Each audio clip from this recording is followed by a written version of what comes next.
Hello everybody, I'm Gwen Campbell-Mendez. Welcome to Gwen's Bookish Ramblings, and so we're on the Wrinkle in Time series by Madeleine L'Engle. I'm not sure if there actually is like a series name or if it's one of those ones you just call after the first book. Anyways, Wrinkle in Time. So these are fascinating books almost from a purely genre perspective, because back in the day, ye olden days of genre fiction, or at least the first half of the 20th century, people basically called everything speculative science fiction. So, Lord of the Rings was science fiction, A Brave New World was science fiction, Wrinkle in Time would have been labeled science fiction.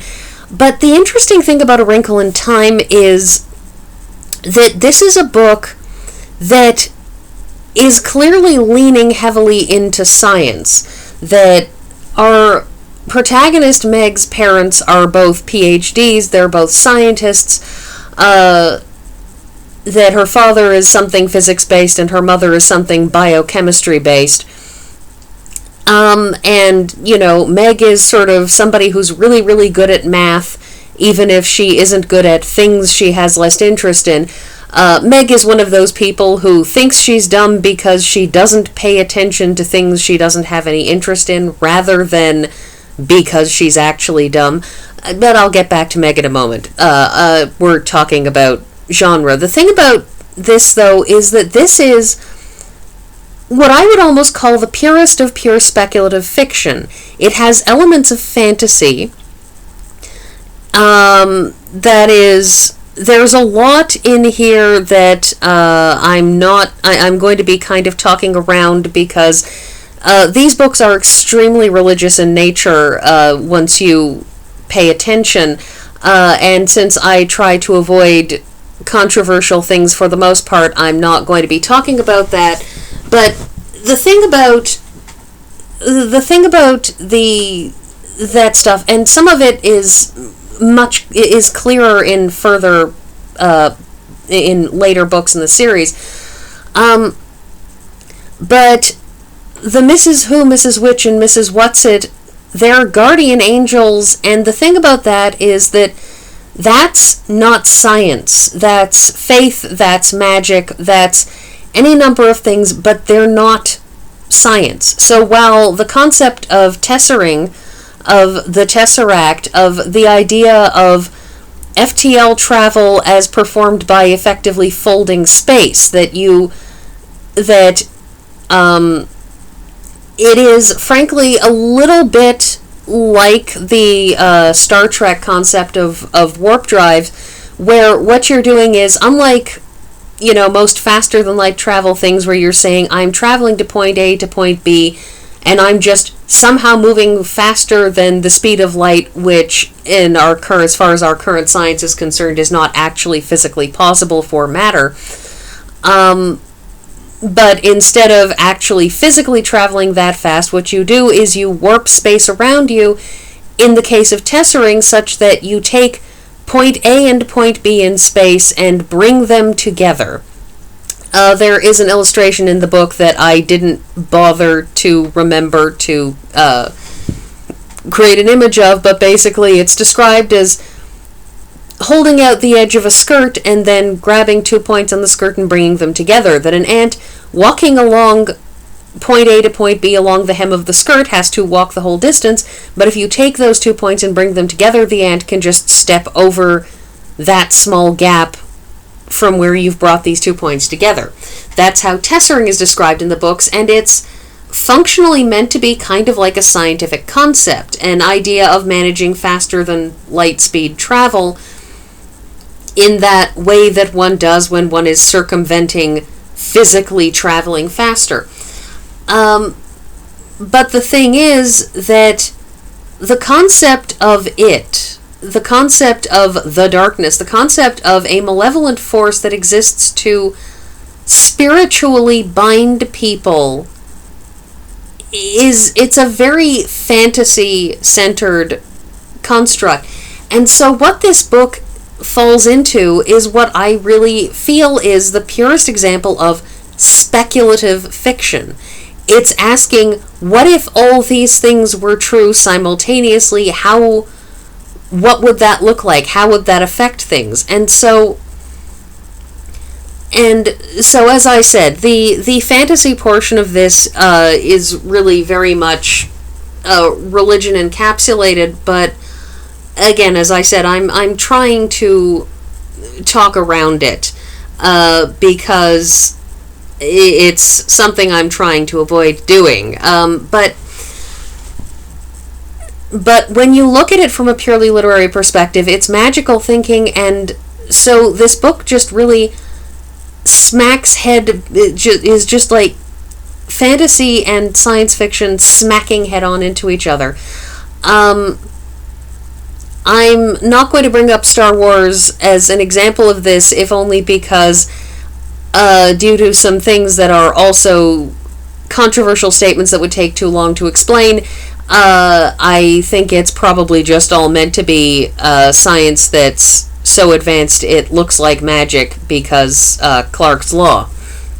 Anyways, so in this book, our protagonist, Margaret Murray, and that's Murray spelled without an A between the R and the Y at the end, it's just Murray with just R-Y, and she's the point of view character in this book, and she's the oldest child in this small family of 6. Her father is absent and has been absent for a while, and she is extremely oversensitive in this book. It's one of the keynote parts of her character, and it's an oversensitivity that really, really comes from, in effect, because everybody in the small town they live in is consistently assuming that her father has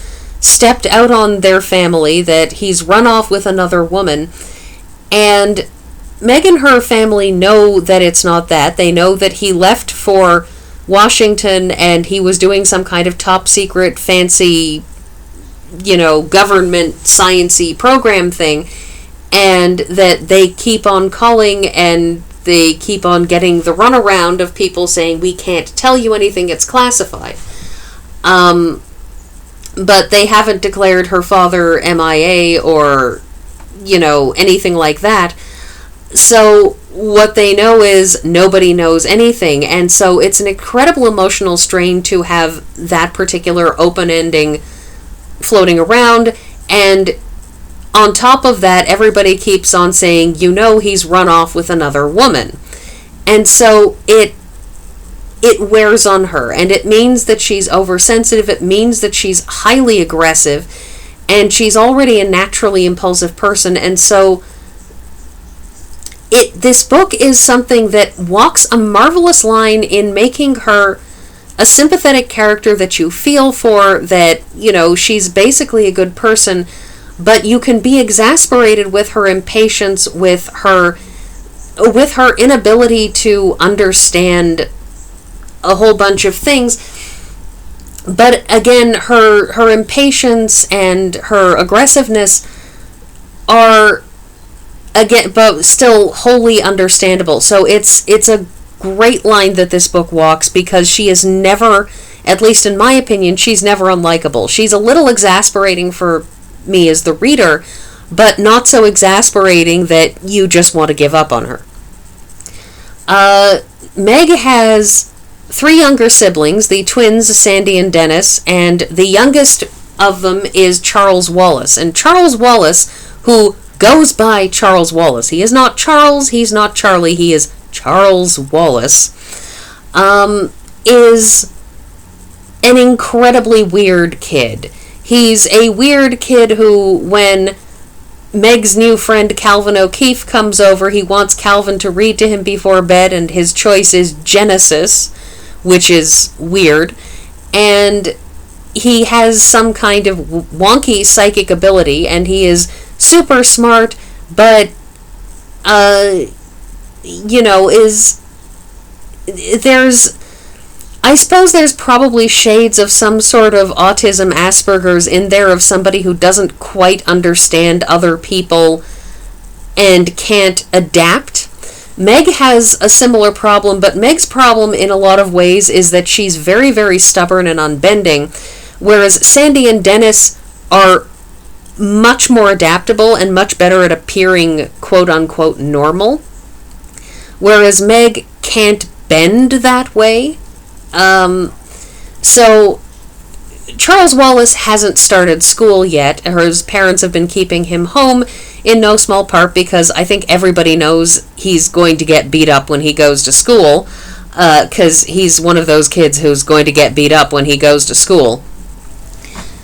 Anyways, and then you get Calvin O'Keefe, who apparently also has some kind of minor psychic ability, but he is also a couple years older than Meg and a popular tall boy on the basketball team, and so Meg spends a lot of the book feeling wholly inadequate. Her mother is despicably beautiful, and Meg is 13 and awkward and has braces. Her younger brother, her baby brother, is super brilliant and smarter than everybody else and can always read her mind, and it means that she's never able to reassure him or be this big sister in this relationship because he's always 18 steps ahead of her. And Calvin O'Keefe is smart and tall and popular and everything, and Meg just spends the whole book feeling inadequate, and it's wholly understandable. Anyways, so Mrs. Whatsit, Mrs. Witch?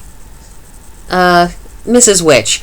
There are 3 women who have moved into the so-called haunted house down the way. They turn out to be guardian angels of a sort, but one of them shows up at their house one night, and this marks the beginning of an adventure that these 3 women, Mrs. Witch, Mrs. Whosit, and Mrs. Whatsit, I believe, take Calvin, Meg, and Charles Wallace on an adventure during which they are shown the darkness that is trying to take everything over, and then to a planet called Camazotz, which is where Meg's father wound up because tessering is something that he's not very good at because it's a brand new breakthrough that he and his team were still trying to figure out. And so he wound up in this place, and they have to go and rescue him, and then Charles Wallace, because of the hubris of smart people everywhere, the I can totally handle this, yes I can, gets sucked into the mind of the creature of pure evil, it, that is running the planet. It's apparently just like a giant brain on a platform, which is just, all kinds of horrifying as a mental image. And they rescue Meg's father, and then Meg has to go back alone to rescue Charles. And ultimately, of course, the thing that saves Meg, the thing that gets her through, is her biggest fault is her hot-headed stubbornness, which is something that everybody's always telling her, you need to dial it back, you need to find a happy medium, you need to find balance. But in the end, she's told, I give you your faults. And the thing is that her faults are part of who she is, and they help her win out and rescue Charles. And the book ends with them being basically abruptly dumped back into the Murray's backyard. And that's that. It's a fascinating, weird, just loopy story, and it's so different. There's a reason why this is a classic, not just Newbery Award-winning classic. It's a classic because it's so unusual, because it's so strange and goes in places that you don't expect and in ways that you can't expect. And so I owned the whole series at one point. I don't know where the rest of it's gone, but these are books that I recommend just because they're wild. Anyways, I think that's all I'm going to say about this, and I will see you with the next book in the series next week.